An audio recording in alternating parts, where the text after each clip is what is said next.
entiendo que han venido a escuchar oportunidades de inversión en este entorno de tipos de intereses tan bajos. Y desde la gestora internacional que represento, Janus Henderson, que somos una de las mayores gestoras internacionales independientes, no tenemos un grupo detrás, lo único que hacemos y a lo único que nos dedicamos es a la gestión de activos y somos, al igual que AXA, muy creyentes en la gestión activa. Podríamos hablar de oportunidades de inversión en Estados Unidos, en innovación, en tecnología, en inversión sostenible también, por ejemplo, pero el título de la conferencia es del sector inmobiliario y ya hay mucho que abarcar en el sector inmobiliario, con lo que me centraré en qué oportunidades vemos en el sector inmobiliario. Y para ello me gustaría centrarme en 4 temas. Primero, nos hemos adentrado de lleno en la conferencia en las SOCIMIs, o sea, hemos hablado de muchos tecnicismos. Primero, me quiero centrar en las diferentes formas que hay de abordar las oportunidades en el sector inmobiliario. Segundo, ¿por qué tener sector inmobiliario en cartera? Tercera pregunta, que seguramente es la que más les interesa, ¿por qué ahora, en este momento? Y por último, ¿dónde desde Janus Henderson estamos viendo estas oportunidades? Os decía que nos hemos adentrado muy de lleno en las SOCIMIs y etcétera, pero me gustaría tomar un paso hacia atrás y ver las diferentes formas que tiene un ahorrador español para acercarse al sector inmobiliario. Hay principalmente 2 formas, la inversión directa y la inversión a través de acciones cotizadas. La inversión directa, muy fácil, comprar un piso aquí en Castellana, un centro de logística en Paracuellos, hoteles, como hemos comentado, etcétera. Pero, como pueden imaginar, este tipo de inversiones tiene grandes ventajas, pero también algunos inconvenientes, que para tener una cartera diversificada necesitaría muchísima inversión. Entonces, para eso existen los fondos de inversiones, los fondos de inversión directa. Pero también, pues el tema de la liquidez es un tanto complicado. La segunda forma serían las acciones del sector inmobiliario, acciones con liquidez diaria, donde invierten en empresas que se dedican única y exclusivamente al sector inmobiliario. Pueden gestionar residencias de estudiantes, residencias de la tercera edad, hospitales, centros de logística, nube, etc. Para mí la principal diferencia entre uno y otro es el acceso. Al final, digamos, a través de acciones cotizadas, desde 2.500 euros uno puede tener acceso a un gran abanico de tipologías de inversión, mientras que de la otra forma uno necesitaría, para tener una cartera diversificada, un patrimonio muchísimo más elevado. Pero hay otras ventajas, como puede ser el tema de la liquidez. Uno es diario, el otro, pues uno sabe si tiene un inmueble en propiedad, pues que se puede tardar en comprar y en vender. El coste también, ya que al comprar de forma masiva se pueden reducir ampliamente el coste, y también el tema de la diversificación. Entonces, para el tema de la diversificación les he traído esta transparencia. Aquí pongo como ejemplo lo que sería un índice de acciones globales en donde invertiría. Y como pueden ver, está muy diversificado en la parte de la izquierda por zonas geográficas. O sea, lo más normal en la inversión directa es que uno invierta en lo que tenga cerca, como puede ser pues, su comunidad autónoma o como mucho el país en el que tenga, o como muchísimo el continente, poder comprar pues, un piso en París o en Londres o alguna ciudad de estas exóticas, ¿no?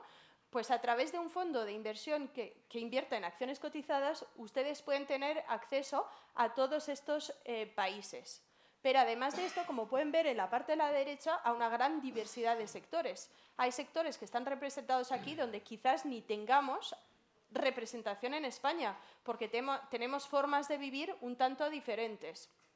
Entonces, obviamente esta tipología de fondos tiene acceso al sector comercial, centros comerciales, tiendas, etcétera, sector residencial, que puede ser bueno, pues la vivienda de primer uso o la segunda vivienda, pero también residencias de tercera edad.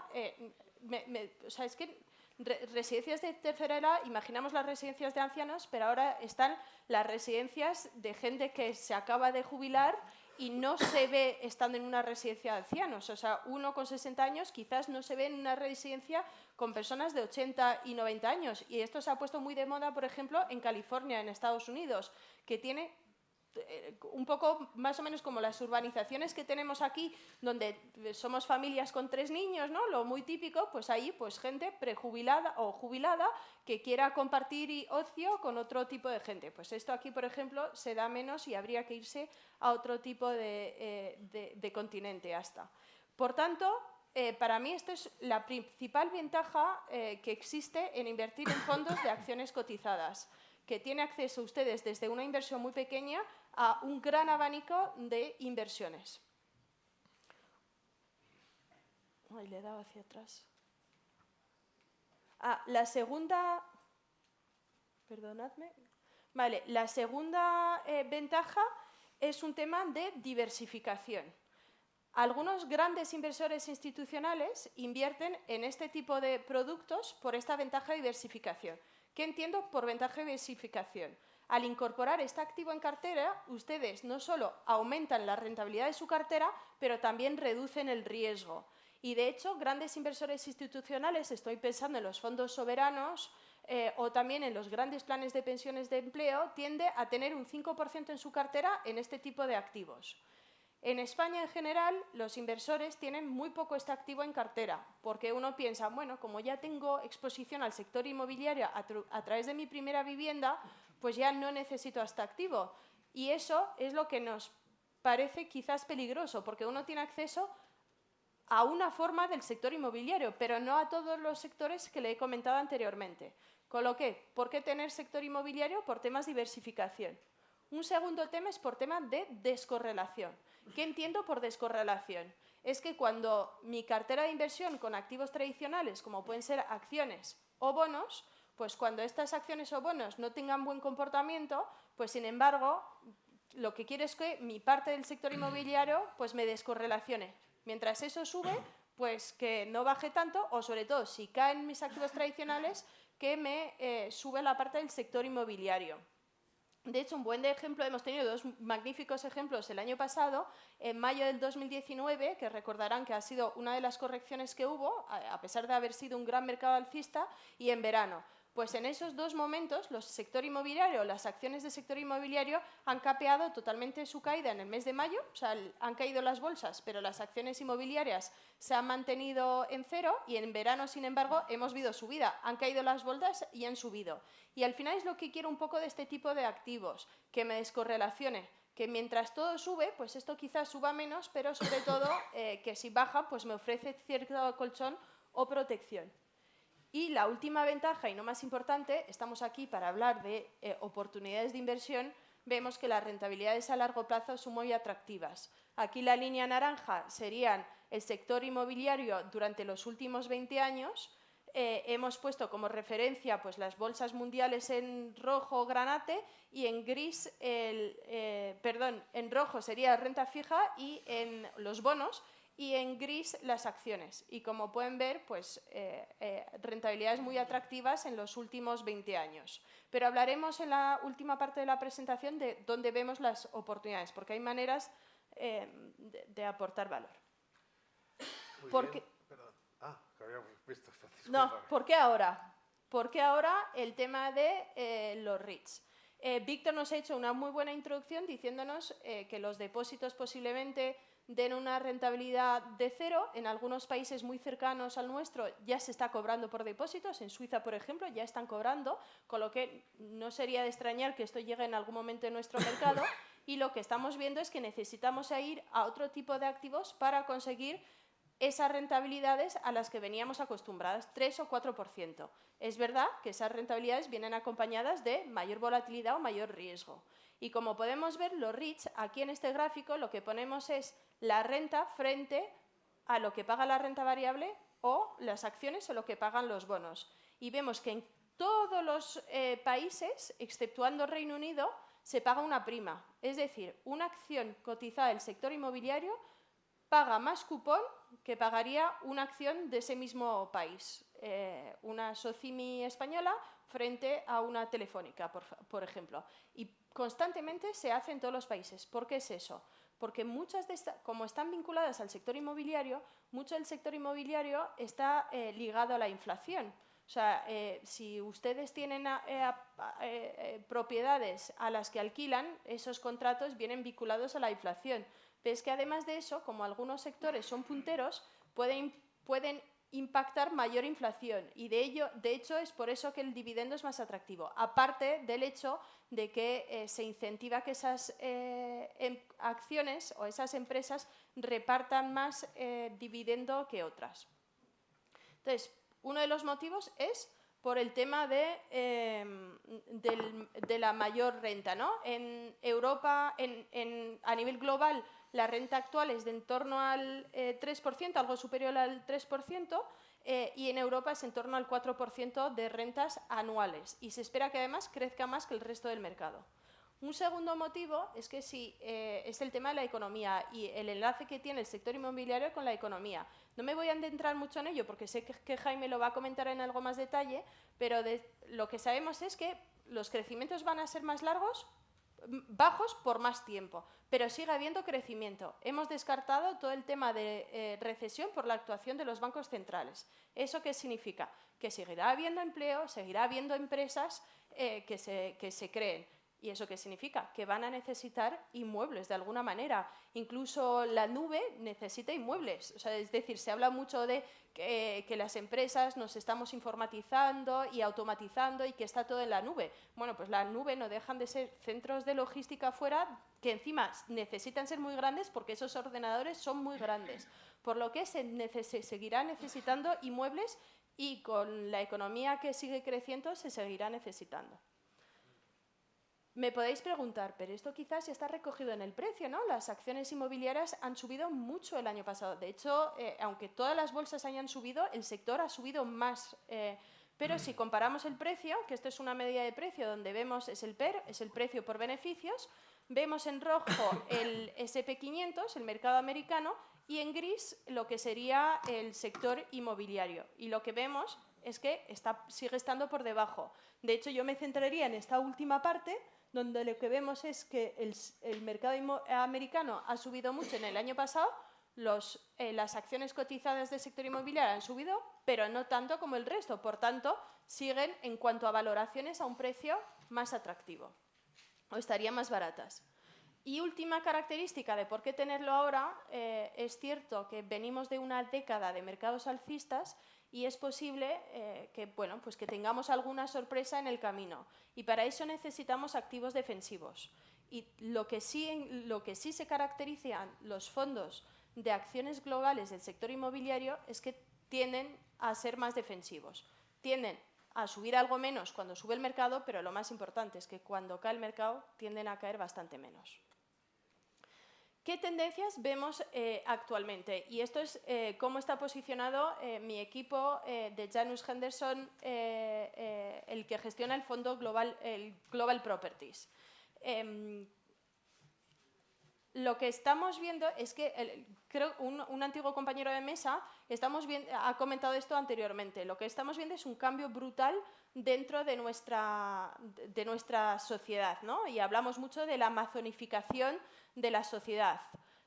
Y eso tiene consecuencias muy importantes en el sector inmobiliario. Los índices, en general, tienden a ver el pasado. Entonces, aquí lo que os he puesto es en rojo el índice y el peso del índice. Y como podéis ver, hemos hecho como dos cuadritos en dos sitios, que es el sector comercial y el sector industrial. Lo que recogen esos índices, con un peso de más del 20% en el sector comercial, lo que recogen es el pasado, que la sociedad pasada tendía a comprar en centros comerciales o en tiendas. Sin embargo, ahora nuestros hábitos de compra han cambiado mucho.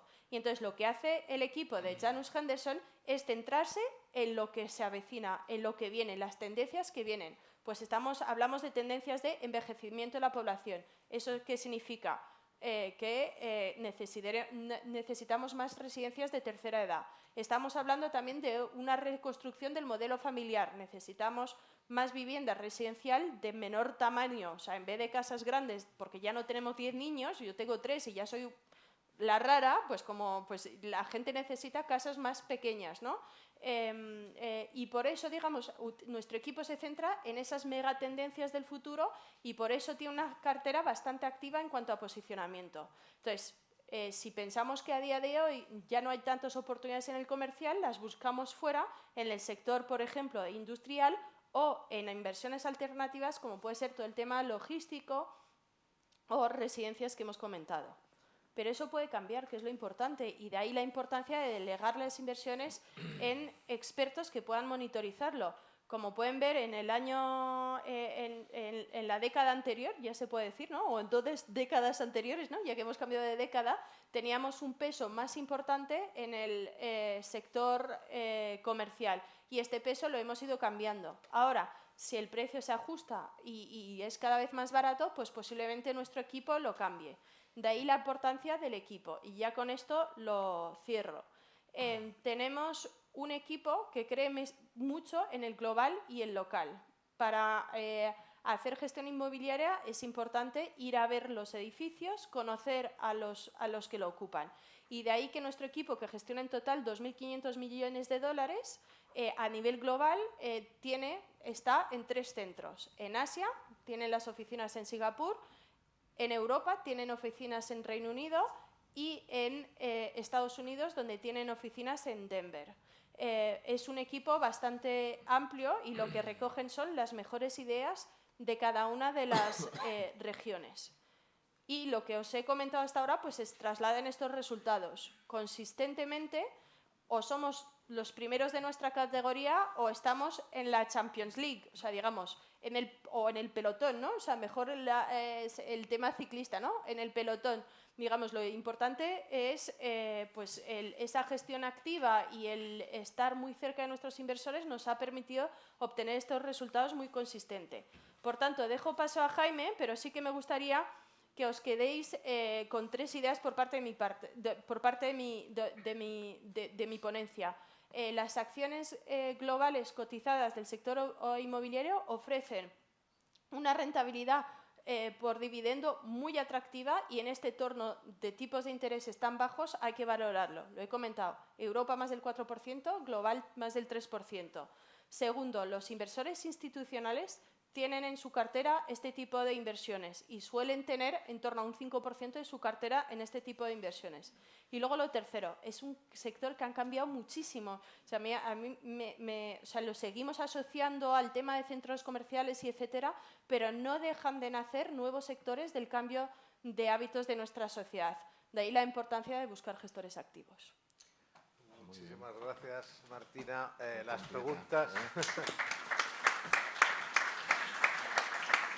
Vamos a dejar las preguntas para el final. Yo creo que es mejor que ahora coja el testigo Jaime. Pero bueno, mil gracias, Martina. Porque además yo creo que en mi presentación, mira que me la mandaste para que hiciera los deberes pero vamos, yo creo que va a quedar muy complementaria porque vamos completando otro tipo de variables, ¿no? dentro de este mundo inmobiliario y de rate. Yo lo tengo un pelín más fácil que tú, por un lado porque AXA es más conocida, la parte mala es que AXA es conocida por seguros y es verdad que casi nadie nos conoce AXA IM como la gestora que gestiona el dinero de la aseguradora y que somos la mayor inmobiliaria de Europa. Actualmente estamos gestionando activos no cotizados, 90.000 millones, que para poner en contexto es como 10 veces lo que gestiona Don Amancio, aunque a la velocidad a la que va nos va a quitar las pegatinas en poco tiempo. Y bueno, yo una característica, además me gusta mucho tu introducción, que vosotros sois independientes, vosotros también. Nosotros sí que tenemos un grupo detrás, que es AXA, pero en este caso tener un grupo detrás nos alinea los intereses, porque 2/3 del dinero que gestionamos, de los 800.000 millones que gestionamos en AXA IM, 2/3 son de la aseguradora. Con lo cual el dinero de Papa AXA, por decirlo así en broma, está dentro de los fondos que luego se comercializan y de hecho la gestora nació así. AXA al final nadaba en liquidez, más ahora además con toda la liquidez que hay, gestionando las primas de los seguros y una vez ya que gestionas tu dinero dice ¿por qué no me abro a terceros y comparto la gestión, ¿no? que estoy haciendo actualmente? El fondo que vamos a ver es complementario al de Martín, al de Janus, porque es europeo. Quizá el tuyo, luego si no debatimos, ¿no? Pero al ser global entiendo que tiene un sesgo más growth, al final tener emergentes. Esta al ser europeo, zona euro, no tenemos UK, no tenemos Brexit, ruido. Tiene un enfoque mucho más residencial y por ende busca más, para aquellos inversores que busquen menos crecimiento y busquen más dividendo, tiene quizá un dividendo más atractivo y más estable. En la zona euro crecemos menos, el crecimiento global que han reducido a la baja hace 3 días, ¿no? Unas décimas al 3,1 y como sabéis, desgraciadamente en Europa estamos creciendo prácticamente un tercio, ¿no? de ese crecimiento. Esta es la visión holística de AXA, la parte de inversiones directas. Tenemos cotizados rates, que son como 4 billones, tenemos deuda privada, que luego si Víctor me deja, comento también un pequeño fondito que puede ayudar, ¿no? a bajar la volatilidad de los inversores en rates, porque conjuga no solo rates, sino renta fija de rates, como un fondo mixto, pero con exposición pura a los rates, tanto en deuda como en cotizado. Y luego renta fija privada también, ¿no? Donde AXA es bastante activo. Tenemos también acceso a todas las regiones, nos vamos a centrar en el de la eurozona y como veis ahí es el primer fondo, yo no había nacido, no sé tú Víctor, pero en 1970 fue el primer fondo que ha salido de la historia de rates cotizados. Y bueno, yo creo que tenemos muchísima experiencia, ¿no? Sí había nacido, desgraciadamente. Sí había nacido, yo un poquito después. Y completando un poco la visión y yo creo factores y razones por las que invertir en rates, aparte de las que ha comentado Víctor, esta desaceleración, como ha completado también Martina, desaceleración pero crecimiento positivo y tipos bajos, es la bomba perfecta para que los rates se sigan comportando extraordinariamente bien. De hecho, egoístamente me hubiera gustado que los rates el año pasado quizá hubieran subido algo menos, ¿no? Por un poco periodificar esas ganancias y mirar más el medio y largo plazo. Completando el slide que comentaba Martina, fijaros, sobre todo los colores rosa, es los dividendos que están pagando los distintos países en rates. Fijaros ya no solo el coste de oportunidad con la renta fija, en este caso Estados Unidos, sino que si os cogéis los forwards a 5 años, ¿dónde están descontando? Dentro de 5 años, ¿cómo están los tipos a 10 años? Sigue estando con un costo de oportunidad extraordinariamente interesante. O sea, no solo es interesante ahora, sino mirado a 5 años vista, sigue siendo lo que descuenta el mercado, donde van a estar los tipos, que van a seguir muy bajos, sigue siendo un activo muy interesante. Martina ha comentado una gráfica que me ha encantado de los PERES, yo la completo con el NAV, sabéis que quizá los rates es el único activo que se puede valorar tanto en PER como en NAV, porque tú al final un Apple, un Telefónica, lo valoras en PER, oye, yo invierto y qué beneficio tengo sobre precio. Es verdad que muchas veces Telefónica la gente lo valora en price to book, que tiene menos sentido porque el precio-valor en libros Telefónica solo si quebrara, lo que recuperas. Pero en el caso de los rates es muy interesante completar la valoración no solo en PERES, como comentaba Martina, que ha subido fuerte, porque ha subido el precio, pero es que los beneficios detrás han subido fuerte. Fijaros, si metemos el price to book, el precio-valor en libros, de los rates, los activos que tienen detrás, porque los rates me atrevería a decir que es las empresas más fáciles de valorar. O sea, un Telefónica, un Apple, es muy complicado, tienes costes, está diversificado, tienes Latinoamérica, tienes EBITDA, tienes los márgenes, tienes presión. Pero es que un rate es muy fácil, es una empresa que tiene un balance con activos inmobiliarios que me pagan unas rentas, un 80% que encima estoy obligado a trasladar de dividendo. De las empresas más transparentes que existen ahora mismo cotizadas. Con lo cual, valorar los rates no solo en PER, sino en el valor de los subyacentes, a lo que valen los activos en los que están invertidos, es muy interesante. Y vemos ahí, en la parte del final, cómo siguen teniendo un descuento sobre NAV de un 10%. No solo son atractivos en PERES, sino en NAV. Muy interesante en dividendos, son gráficas parecidas a las de Martina, pero muy interesante la gráfica vuestra a la derecha, porque no solo pagan un dividendo atractivo, sino si veis el payout que están pagando los rates es históricamente bajo. Es decir, no solo pagan buen dividendo, sino lo que están trasladando al inversor final, si sois vosotros o vía los fondos, es todavía muy por debajo de la media.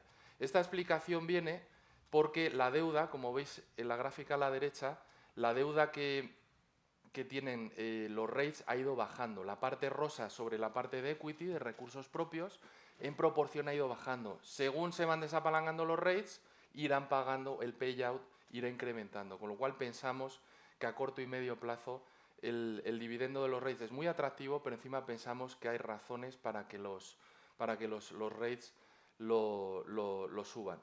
Muy interesante el desapalancamiento que estamos viendo en los REITs, sobre todo yo creo el 2008 fue una cura humildad para todos, inversores, REITs y demás. Y fijaros cómo los REITs, de hecho, yo creo los ratios de default fueron bajísimos, porque el subyacente es muy interesante, es un activo real. Pero fijaros también cómo los REITs, el apalancamiento que han tenido está siendo cada vez más bajo y hay razones para que el dividendo se incremente. Muy interesante, como decía también Martina, completar con que es muy importante la gestión activa, no todos los REITs suben, fijaros los sectores, es verdad que han volado, ¿no?, todos estos últimos años los logísticos, tema residencial y demás por cambios demográficos, pero muy importante no solo invertir directamente en SOCIMI, salvo que tengáis el expertise vosotros, sino delegar en fondos y en gestores que tienen un know-how y hacen apuestas sobre distintos subsectores dentro de los REITs. Es una pequeña foto de los sectores en los que estamos positivos en AXA y M. Yo creo que nos sorprende, bueno, logístico lo comentabas también, estamos alineados con Janus. Tema oficinas más neutrales, pero sí que pensamos que en este ciclo de desaceleración la demanda, y con una gráfica que hemos visto antes, me la paso un poco por encima, pero la sobreoferta que hay de oficinas sobre demanda sigue estando muy equilibrado. El tema de hoteles, por también los cambios demográficos, toda la demanda que hay en el sector turístico, y infraponderados y defensivos en la parte de retail por motivos obvios, ¿no?, y muy centrados sobre todo en Milla de Oro. Haciendo una foto, yo creo muy interesante, yo creo una foto vale más que 1000 palabras, nunca mejor dicho, que os decía un poco al principio. No os olvidéis que esto no es un Apple, que es verdad que detrás hay ventas de iPhones, por así decirlo, sino que detrás hay activos tangibles, como podéis ver ahí, que es la manera de acceder a los mismos, que además vía REITs, o sea, si fuéramos inversores, y lo somos, ¿no?, retail y particulares, nunca tendríamos acceso de beneficiarnos pues del Hotel NH de Málaga vía Hispania, que es una de las cotizadas que tenemos, u otros, bueno, la Tour Eclo de la Defense, que de hecho es la oficina la nuestra de AXA y demás. Acordaros que es de las empresas más fáciles de analizar porque detrás tienen un activo que es lo cuentas, lo puedes tocar y genera una renta y es muy fácil de ver si está caro o barato. Esto es un resumen de dónde viene la rentabilidad de los REITs, sobre todo el 80% vía las rentas recibidas. No nos olvidemos, muy importante además, con los cambios regulatorios que ha habido en Alemania, las ganancias de capital, porque en Alemania, por ejemplo, han limitado, como sabéis, las rentas, parecido a lo que el ruido que hay en España, ¿no?, con el nuevo gobierno de limitar las rentas, lo que se cobra, ¿no?, a los inquilinos, y está produciendo, es verdad que eso afecta negativamente a los REITs, a las SOCIMIs, en Alemania han sufrido, pero por otro lado, toda esta limitación de rentas, de pago de rentas, se está traduciendo en un mayor precio, con lo cual las SOCIMIs han sufrido mucho en Alemania, de hecho nosotros tenemos una exposición grande residencial alemán, pero por otro lado, que eso es lo que el inversor no lo ha dejado pasar, se está recogiendo en subida del subyacente, en ganancias de capital. Activo súper interesante para apalancar en este entorno por tipos bajos y encima con un subyacente que sirve de garantía, con lo cual los spreads, o sea, toda esta rentabilidad encima la apalancas y luego hay un valor añadido no solo en el stock picking de los gestores, sino lo que las propias compañías generan de valor añadido con compra-venta de inmuebles e incluso compran compañías, las remodelan y les generan un valor, lo que llaman el value added, ¿no?, en inglés. Fijaros aquí lo que hablan de dividendo puesto en relativo, que prácticamente, fijaros, del 100%, ¿no?, del rally que han tenido los REITs desde hace 30 años, el 80% sigue siendo dividendo. Acordaros que luego el dividendo se descuenta en precio, con lo cual es muy interesante. Poneros un dividendo medio en la zona del 4%, en 10 años se ha recuperado un 40% de lo opuesto. O sea, tiene que caer mucho los REITs a pesar de esta subida para un inversor a largo plazo, para realmente tener pérdidas contando el dividendo. Gráfica parecida también de Martina, solo hay 2 activos que han batido al famoso Standard & Poor's. Martina ponía el MSCI World. Todos soñamos, joder, con el S&P es el que más sube, no baja, al final las carteras españolas en este caso lo sigue pesando poco. Fijaros que hay 2 activos que han batido al Standard & Poor's, el High Yield americano con la mitad de volatilidad. El High Yield americano ha batido a 20 años al Standard & Poor's. Y los REITs no solo no han batido, sino que han multiplicado por 4 la rentabilidad del Standard & Poor's con menos volatilidad. ¿Vale? El eterno olvidado de las carteras, yo me he aburrido de presentaciones el año pasado con muy poco éxito, desgraciadamente, yo sigo predicando. pero bueno, seguimos overweights en rates y sigue pesando muy poco en las carteras. Tú me lo comentabas, bueno, que tenéis un peso, pero es un activo súper interesante ajustado por riesgo, que luego si queréis comentamos. Comentaba Martina el tema de la correlación, súper interesante esta gráfica que complementa la de Martina. Muy interesante porque los rates tienen una ineficiencia bestial. La correlación corto plazo es prácticamente del 60-70%. Entonces, cuando hay un sell-off, le pegan a todo, le pegan al equity. Como los rates cotizados le pegan lo mismo, lo que está ocurriendo ahora. Fijaros cómo la correlación a 4 y 5 años cae prácticamente un 20%. Cuando cae la bolsa, como estamos viendo ahora, bueno, como vimos enero del 2016, principios del año pasado, finales del 2016, le pegan a todo. Entonces, ahora te cae Apple por el tema, o te caen las tecnologías por el tema del virus chino, que obviamente va a afectar a los EPS. Pero en el tema de los rates, el riesgo sistémico es infinitamente más bajo. Porque aunque haya un virus y se expanda, toquemos madera, tú al final vas a seguir alquilado. O sea, la beta que tienes con la macro es infinitamente menor. Le pegan lo mismo, pero el subyacente no cae. Con lo cual hay una oportunidad de compra. O sea, cuando los fundamentales siguen estáticos y la cotización está cayendo. Todo esto es un argumento que explicamos el año pasado de, bueno, vendrá una corrección, no sabemos de dónde vendrá, siempre es lo no esperado. Pues ahora con todo el tema del virus pensamos que si siguen sufriendo como el resto del equity es una oportunidad infinita, o sea, que paga mejor rentabilidad riesgo que comprar directamente el equity. La cartera es europea, como veis ahí, bueno, con un peso grande en Alemania, porque aparte en los índices pesa mucho. También en Francia tiene un peso mayor residencial y como veis ahí un poquito sobreponderado en residencial y lo que viene ahí industrial, que a mí no me gusta la palabreja, porque incluye toda la parte de logística, que al final bueno, yo creo que se entiende mejor, pero en el índice, en el MSCI lo llaman industrial, pero sería la parte de logística, que además en Europa es muy interesante y seguimos pensando que tiene un recorrido enorme. Yo creo no sabréis el dato, a mí me sorprendió, pero en España la venta e-commerce sigue estando en el 7% del total del comercio que se vende. O sea, yo al final soy joven todavía, pero estoy sesgado, yo creo, de mis compras, yo creo que es el 80% por internet. Si soy un baguete y me dedico a darle al iPad, me parece súper cómodo, pero sí que la penetración real en España y en Europa del comercio electrónico sigue siendo pequeñísima, con lo cual todo el tema logístico pensamos que la visibilidad es enorme a medio y largo plazo. Una pequeña foto de la cartera, que aquí no entro en los valores por motivos obviamente de tiempo, pero fijaros que es un fondo de convicciones altas con valores pesando por encima del 8%. Es un fondo con poco tracking error porque a nivel país no hace apuestas, me hace gracia el gestor que nos dice, y la verdad es que yo creo que es una realidad, que él es incapaz de detectar los ciclos de un país a otro. Es decir, que yo al final por países estoy metido en benchmark, pero lo que sí me gusta es analizar compañías donde creo que soy bueno y las que me gustan pues sí que hago apuestas fuertes por convicción alta. Y fijaros el alfa que ha generado bueno, pues a 10 años prácticamente un 13% y fijaros que sistemáticamente va generando un valor añadido a los inversores. Y con esto yo creo que en tiempo, ¿no? Acabamos y abrimos por si hay dudas o... Pues muchísimas gracias, Jaime.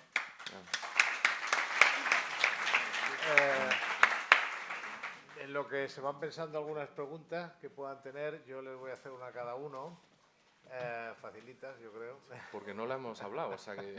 No está preparado, Digo, o sea, que no sean duros con ellos. En el caso de Martina, bueno, lo que yo decía antes sobre los tipos de interés bajos y el dinero que se va de los bancos centrales, en lugar de ir a la economía, se va al inmobiliario y va a seguir viéndose.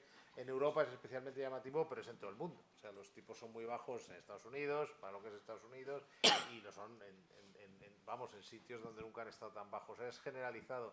Y a Martina le preguntaría a vuestros gestores, porque al final esto es una historia de diversificación. Ustedes tendrán inversiones inmobiliarias en España, desde su vivienda hasta que compran viviendas como inversión. El invertir en este tipo de productos básicamente va de diversificar.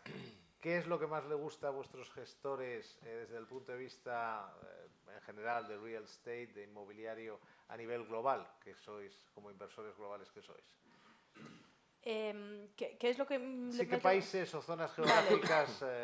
Europa, Asia... Vale, efectivamente. Vale, pues últimamente, como el mercado inmobiliario está muy bien cotizado, o sea, muy bien valorado, aunque ha habido muchas, digamos, es verdad que el año pasado ha sido muy bueno, yo sí que lo pondría en contexto de 2018-2019, o sea, yo creo que solo nosotros vemos los años así de forma cerrada y hay que poner un poco más este contexto, vemos oportunidades suficientes en países desarrollados. Entonces, lo que sí tenemos es mayor sobreponderación a Estados Unidos y Europa, infraponderamos emergentes y Asia en particular, porque allí al final sí que ha habido... Se ha hablado en la primera mesa de un poco más de burbuja, de calentamiento y de riesgo, y si fuera necesario y viéramos oportunidades, sí que encontraríamos oportunidades ahí. Pero realmente el tema del sector inmobiliario, más allá de regiones donde sí puede haber diferencias, o sea, si es verdad que en Europa nos encanta lo del e-commerce porque compramos el domingo por la mañana y yo el domingo por la tarde ya tengo el libro de los niños, en Estados Unidos es un tanto diferente, por lo menos hasta que Amazon no haga delivery con drones. Es cierto que nos preferimos hablar de sectores, ¿no?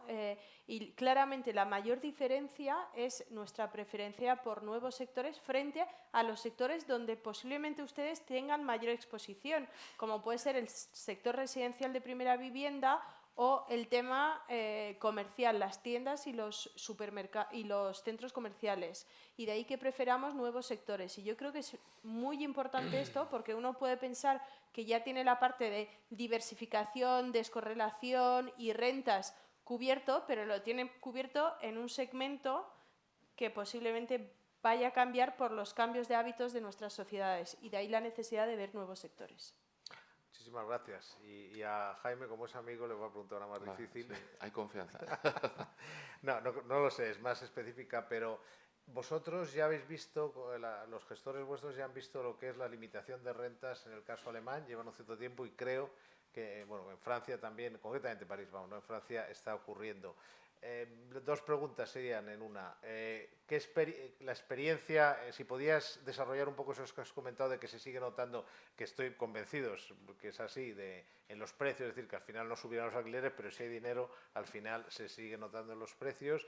Y si creéis que eso se va, ¿cuál ha sido la experiencia y si creéis que eso se va a desarrollar al resto de Europa, por ejemplo, yo que sé, a Holanda, al resto de Francia, tal, o es un tema más puntual de ciudades o de zonas en las que está especialmente... Porque como aquí pues no vas a limitar los precios en Segovia, ¿no? No sé cuál es tu... Es buena pregunta. Hombre, aquí es verdad, o sea, yo creo que es una especie de virus que al final es un tema político. O sea, está habiendo un cambio del panorama político y eso se traslada, bueno, pues desgraciadamente el tema de la vivienda es un bien básico, no hay duda, y de hecho es una de las críticas ligada a esta enorme a los políticos que nos engañan, por ejemplo, con el IPC, es que en nuestra renta disponible el ladrillo, tanto compra vía hipoteca como renta, solo pesa en Europa un 15% del IPC, nos están engañando, porque sobre la renta disponible total es un 40%, con lo cual ya empezamos con una especie de un dato de inflación que no está bien calculado. Bueno, es un arma política, son votos, desgraciadamente los políticos pues gestionan votos, no la economía, y obviamente pues ganan votos pues hablando a los jóvenes, como es lógico, limitando el tema de los alquileres. Una pena porque no es tan fácil, ojalá fuera tan fácil, ¿no? como limitar los alquileres, y no solo es que no es tan fácil, sino que encima la derivada que se está produciendo es la que no buscan los políticos. Tú al final cuando limitas un alquiler tienes dos opciones, o te vas a ver qué es lo que hace la gente o no la alquilas. En el momento que no la alquilas, la oferta cae, y si la oferta cae, el precio sube.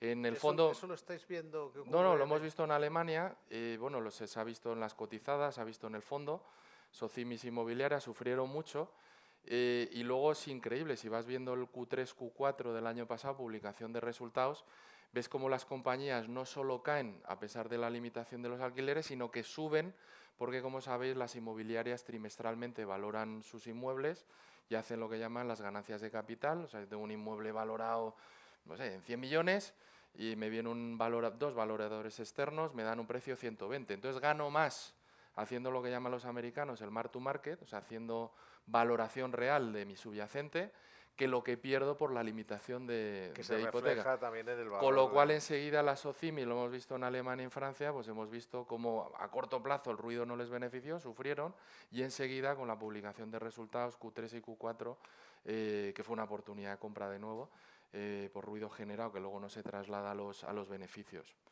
Irónicamente, la solución que probablemente sea es construir más viviendas. Esa es la ideal. Pero como no se hace porque eso tampoco mola, pues entonces están al final beneficiando la subida de los precios que luego se refleja en las participaciones. Y bueno, Si entiendo, quieres complemento el tema francés por supuesto, que has comentado y siendo encantado. francesa, al final el mercado tiene tendencia a autorregularse, ¿no? Y lo hemos visto en Francia, donde se limitaron los alquileres hace una década y luego no ha incentivado más alquileres, que era el objetivo de la medida, y entonces se ha quitado el motivo. Lo que hay que entender es el por qué había ese problema en Berlín y por eso han hecho un intento que tampoco se ha legislado. Entiendo, por eso a veces nos trasladan lo que nos quieran comentar. El problema de Berlín no es un problema como se puede ver en grandes ciudades turísticas como es París o Londres, que es todo el tema de los nuevos, es que no quiero decir nombres, pero la nueva forma de viajar, ¿no? Donde alquilamos casas y eso hace que nos vayamos a las afueras porque realmente solo pueden vivir en el centro los turistas, ¿no? Que vienen por 2 o 3 días.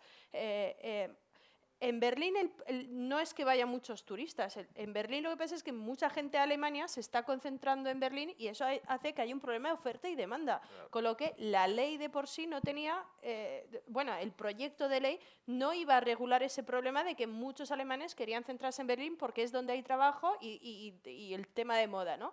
Y entonces al final el propio mercado se autorregula, ¿no? Y es libre en ese sentido.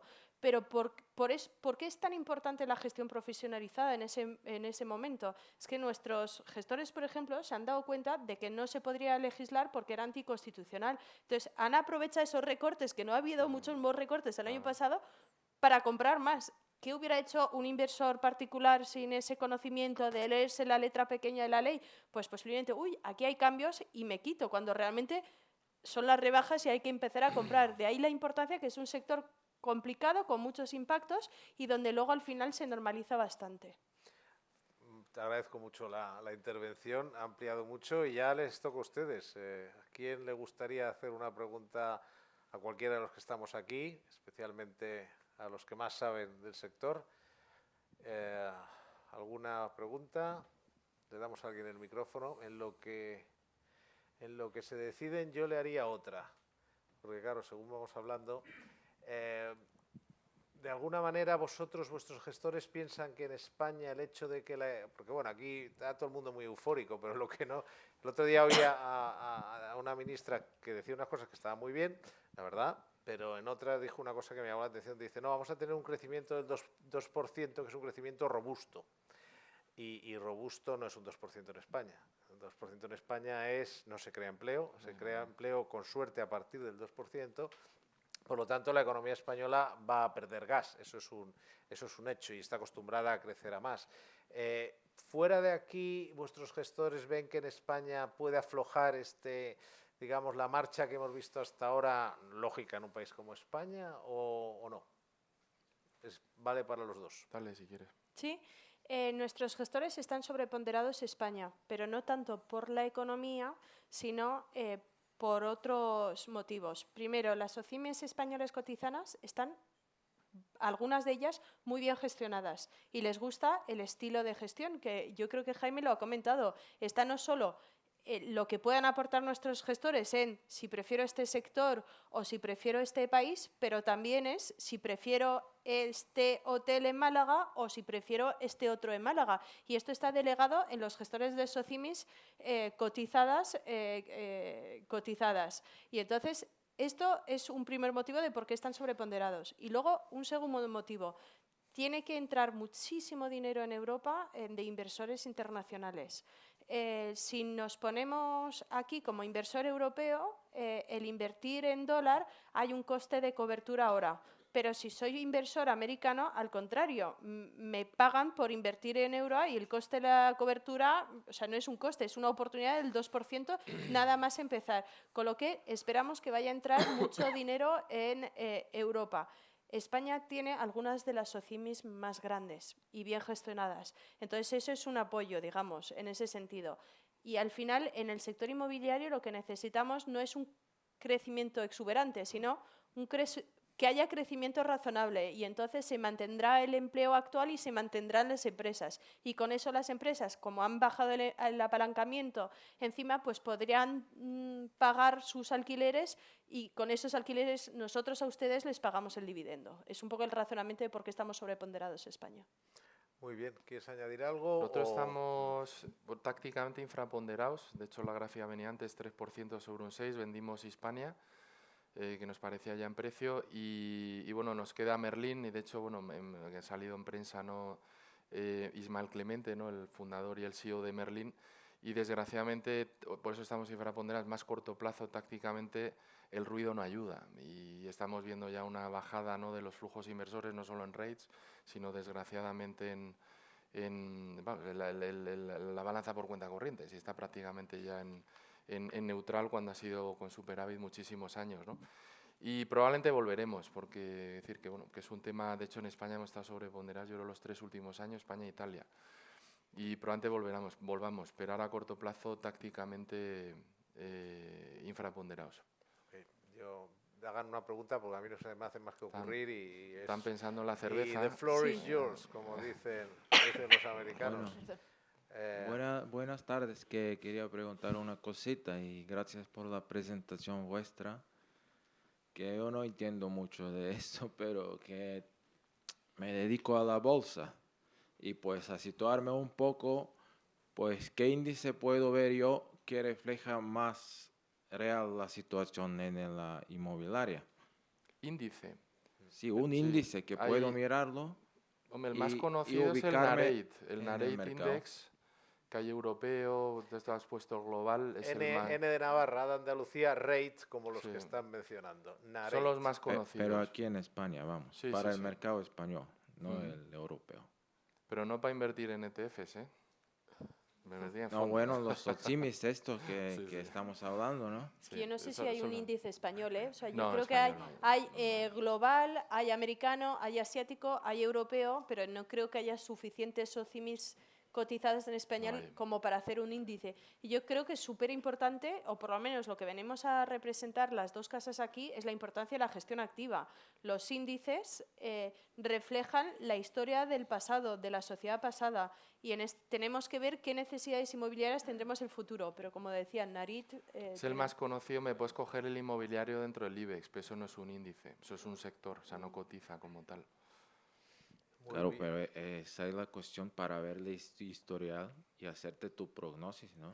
Nareit. Nareit para Europa, en el caso de varios países que ha dicho europeo, no hay como tal uno español. Lo que sí publica en España, lo que se utiliza sobre todo es lo que dice el Instituto Nacional de Estadística sobre la evolución de los precios. No hay un índice similar a bursátil específico como este, ¿no? Bueno, muchísimas gracias. Nada, a usted por su pregunta. ¿Quién tiene alguna otra pregunta allí? Por allí? Bueno, una pregunta primera, inicial, de si hay alguna diferencia entre los REITs y SOCIMI, concretamente, y después algo que habéis mencionado así someramente, que es el desarrollo de las viviendas de uso turístico a través de plataformas tecnológicas. ¿Cómo veis el futuro del mercado inmobiliario con ese desarrollo? Que yo creo que ha sido, pues para los promotores tradicionales, ha sido, pues encontrarnos con eso, ha sido yo creo que bastante chocante, y es toda una industria de por sí, y efectivamente está condicionando también en las grandes ciudades y en los centros de las ciudades el que no exista mercado de alquiler, o sea, que no exista el inquilino tradicional, puesto que es muchísimo más rentable alquilar, por tanto, al turista, y sí está haciendo entonces que otros barrios o mercados pues tengan tensiones también de precio en alquileres que antes no se daba, y creo que es consecuencia precisamente de ese fenómeno, ¿no? ¿Cómo veis y cómo os afecta concretamente a gestoras como vosotros, ¿no? El mercado. Sí, como quieras, sí. Bueno, entre REITs y SOCIMI es lo mismo. REITs es Real Estate Investment Trust, un vehículo que detrás tiene inmuebles, y SOCIMI, pues la palabra española, tiene pequeños matices de regulación que no sabría especificarte. Creo, por ejemplo, en dividendos, si no recuerdo mal, SOCIMI tiene que pagar un 90% lo generado y juraría que los REITs un 80%. Hay pequeños matices, pero es lo mismo. Lo que sí es verdad que no es lo mismo, parecido, pero no es igual, es inmobiliarias, que nosotros, por ejemplo, dentro de REITs tenemos inmobiliarias, que una cosa es SOCIMI, con una regulación de trasladar las rentas generadas y, bueno, un tema de apalancamiento y demás. Inmobiliarias son inmobiliarias, o sea, ya no es un tema de alquilar y trasladar la renta. Y compran inmuebles, venden, generan, como puede ser Metro Bacesa y demás, ¿no? Que eso sí que hay un cariz distinto. Y luego, en relación al tema, pues bueno, todos estos cambios demográficos se trasladan al tema turístico, al tema de las ciudades dormitorios y demás. Bueno, compartimos 100% lo que has dicho. Lo intentamos jugar vía logístico, vía residenciales. Yo estuve en París octubre el año pasado y, por ejemplo, me sorprendió, son edificios nuevos que son como apartahoteles, pero con zonas comunes del edificio enteras, de mesas de ping-pong, un poco como una residencia aquí de estudiantes, ¿no?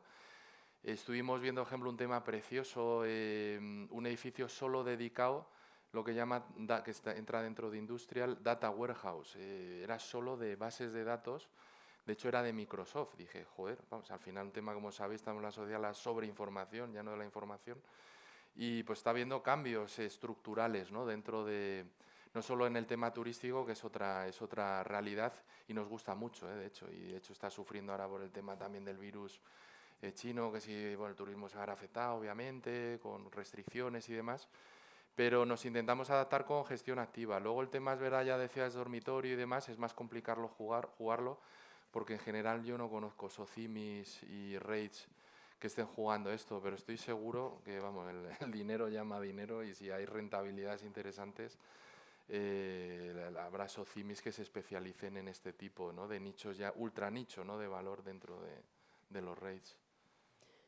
En tendencias demográficas, solo añadir 2 datos. Has mencionado Japón es el país más viejo del mundo, España está justo detrás, o sea, por la pirámide que tenemos, o sea, que no está tan lejos. Y luego, segundo, ¿no?, el tema de los asiáticos viajando. Si no me confundo, de la población china, solo el 8% tiene pasaporte. O sea, sí que puede afectarse en el corto plazo, pero ya vemos muchos asiáticos en Europa viajando. O sea, puede haber que haya una pequeña reducción por el tema del virus, pero la tendencia sería que haya más gente con pasaporte, con lo que eso se van a ver o sea, ¿y dónde van a viajar? A Europa, digamos. Entonces, eso sí que yo creo que a veces hay que mirar esas tendencias de largo plazo y evitar un poco el ruido de cortoplacismo. ¿Y a dónde ha llegado esto del virus? Que estamos pensando como si los chinos no vuelvan a viajar nunca más. Evidentemente llegará una vacuna, más tarde, más temprano, curarán a la gente, en fin, no, van a seguir viniendo, ¿no? Digo, porque anecdóticamente hemos llegado a un punto con este tema que parece que se va a parar la economía durante... de hecho, por ejemplo, cuando pasó lo del SARS, la economía china representaba el 8% del Producto Nacional Bruto Mundial, de toda la que es la producción mundial, y ahora es el 20%, y hubo entre medias, aquello fue una epidemia. Tampoco fue lo que se esperaba, no fue tanto, pero fue más, por lo menos tan importante como lo que puede ser esto, y no por eso han dejado de seguir cada vez viniendo muchos más chinos a Europa. ¿Alguna otra pregunta? Sí, teníamos por aquí. Es para Jaime. Has mencionado antes un fondo de deuda de REITs que me sonaba muy interesante. Yo ya he hecho mis pinitos. Te invito a una cerveza porque no me ha preguntado Víctor. Y es mi niño pequeño, joder, Dijiste que ibas a añadirlo con mi permiso, pues está dado. Pero me alegro mucho porque, bueno, es el hermano pequeño, por llamarlo así, porque ya va a hacer 5 años. Pero un poco viendo los pros y los contras de los REITs, vamos, pensamos, y lo hemos expuesto aquí, que los REITs tienen muchas más ventajas que amenazas. De hecho, la amenaza es la volatilidad, y la amenaza, como hemos visto en las gráficas, si la sabes utilizar bien, es una oportunidad, si aprovechas esa volatilidad.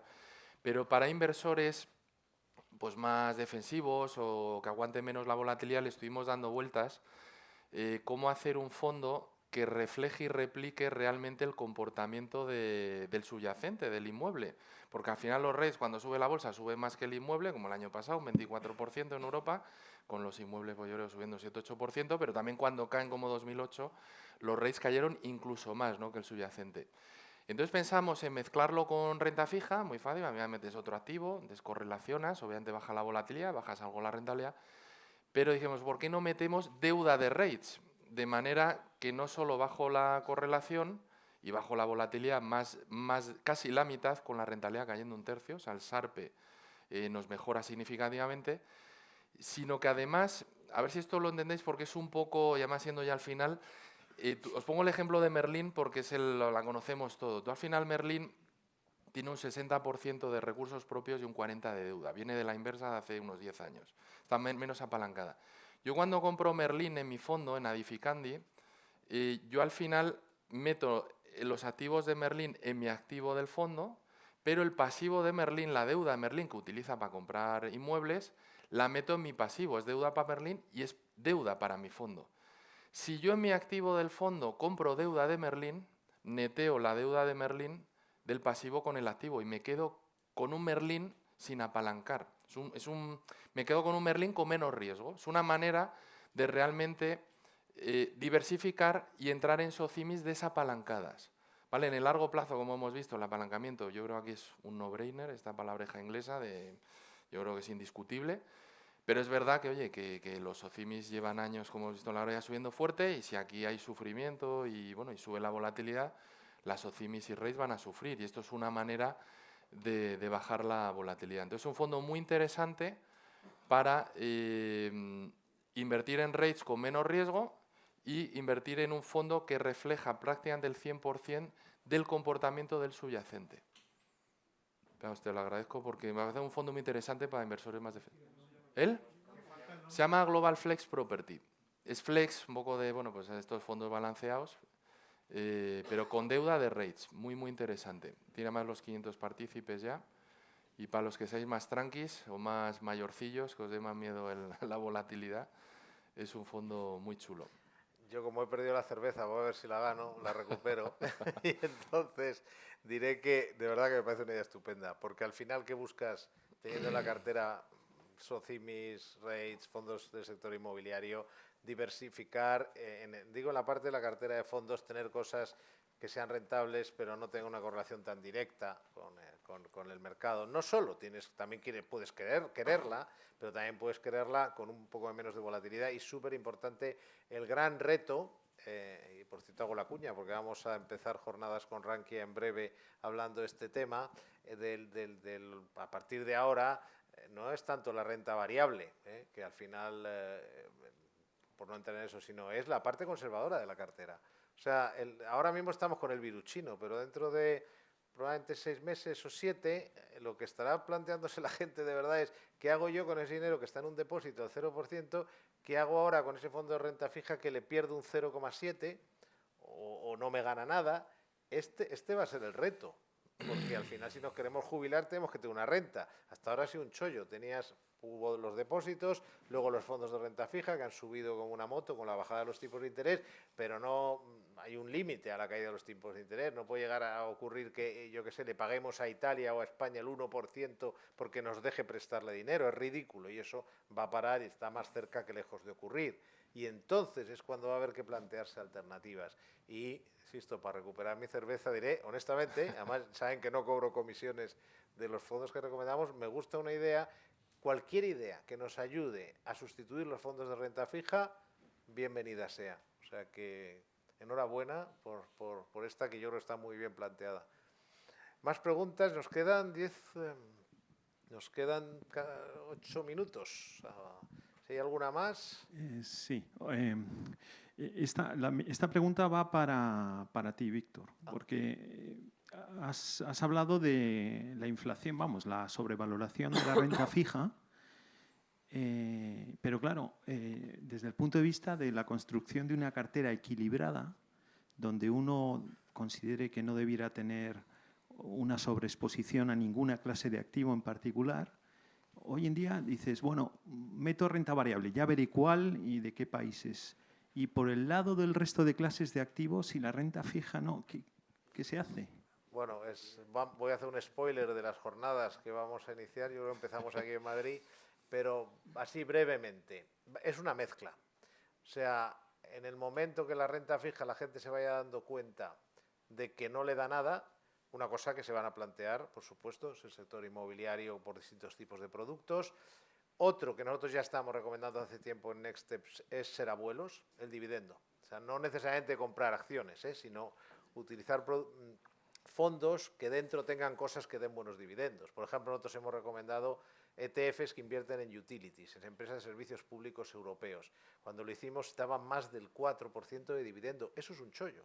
O sea, con los tipos al cero y con la deuda alemana al menos 0, entonces está a menos 0,60 o 70, un dividendo del 4% es una barbaridad. Y encima son compañías que, primero, son productos diversificados, por lo tanto tienes, como es el caso, o sea que al final tienes muy estable el dividendo, porque a lo mejor una compañía eléctrica va a bajar el dividendo, pero no todas. Una autopista puede bajar el dividendo, pero no todas. Por lo tanto, uno sería el dividendo, cambiar el chip y sustituir cupón por dividendo. Otro, sin duda, es, aunque va relacionado con esto en el sector inmobiliario, otra cosa que va a haber que tener, y que el hecho de que ahora incorporemos ETFs a nuestras recomendaciones va a ayudar, y tiene la ventaja que es fiscalmente, como es a muy largo plazo, no afecta tanto, igual que el de utilities, porque los ETFs tienen una fiscalidad peor, pero si tú no lo vendes, es como un fondo, y es el oro. O sea, ¿dónde mete un alemán, y esto lo conoceréis vosotros muy bien, dinero, aparte en el sector inmobiliario, cuando la renta fija y el banco no le dan dinero? Una parte, desde luego, va al oro. Eso lo vamos a ver, yo creo, subir. No puedes tener mucho porque el oro es volátil, pero puedes invertir en oro también aparte, es parte del mix. Y lo que a mí más me gusta de todo son los productos que llamamos mixtos conservadores, que lo son en las dos partes, de la renta fija y la renta. Son fondos de renta fija mixta, una parte te va a dar 0 y pico, 0, de ese fondo, pero llevar una guinda de renta variable. Pero esa renta variable, un poco parecido, como en cierto modo pasó con el tema de lo inmobiliario, que dicen bien, también cae, pero hay la famosa beta, hay diferencias. Entonces, tú puedes tener, por ejemplo, lo que llaman la gestión de valor, es decir, determinado tipo de acciones que cuando cae el mercado, igual que suben menos que Apple y que Microsoft cuando la cosa se calienta, cuando cae el mercado aguantan mejor. Ahí conocemos 1000 ejemplos. Son temas mucho menos fashion, pero tiene la ventaja de que caen menos. Entonces, una de las digamos, de las utilidades que tiene ahora el valor, la gestión de valor, los valores no de crecimiento, es precisamente que su beta es menor que la del mercado, caen menos. Con lo cual, si tú en un producto metes renta fija que te va a dar muy poco, corporativa, no sé qué, el 0, no sé qué de cupón, pero hay un poquito en bolsa conservadora, por decir así, en valores, en value, por supuesto que vas a notar las caídas, pero es un producto muy conservador. Son productos que en España más lo hacen muy bien. Hay gestoras que hacen eso estupendamente, y por supuesto no voy a decir ningún nombre, y menos con invitados gestoras aquí, pero digamos, ves su evolución y un año muy malo pierden un 2-3%, pero en general el 2, el 5, el 4 van ganando eso. Entonces, esa mezcla de utilities, o sea, ser como los abuelos, ir a buscar el dividendo y olvidarnos. Mis abuelos tenían Iberdrolas, bueno, no eran entonces lo que fuera, Iberdrola, no sé qué, los dejaban ahí y ni se planteaban venderlas. Ellos cobraban el cupón como estos fondos cobran los intereses, perdón, los alquileres, las rentas. Y lo tienen así. Por eso ahora lo tienes con un ETF, por ejemplo, que se van acumulando ahí, no pagas impuestos cuando vendas, pero también te pasa con un fondo, comisión bajísima, con lo cual tienes ahí una solución. Otra, este tipo de productos que comentan hoy nuestros invitados. Otra puede ser los mixtos muy conservadores y una pequeña cantidad puede estar en oro. Esa mezcla no va a ser muy volátil, va a coger cuando la bolsa vaya bien, que yo creo que va a seguir yendo bien, es una opinión personal, pero sí lo creo, y no va a tener ese riesgo de si en un momento dado repuntaran los tipos de interés. Gracias. Bueno, pues se me ha quedado una en el tintero que ya para la próxima vez, que es qué pasa con el Reino Unido. Pero esa ya lo comentamos, si les parece, en el cóctel. Muchísimas gracias por haber venido, muchas gracias por su atención. Gracias.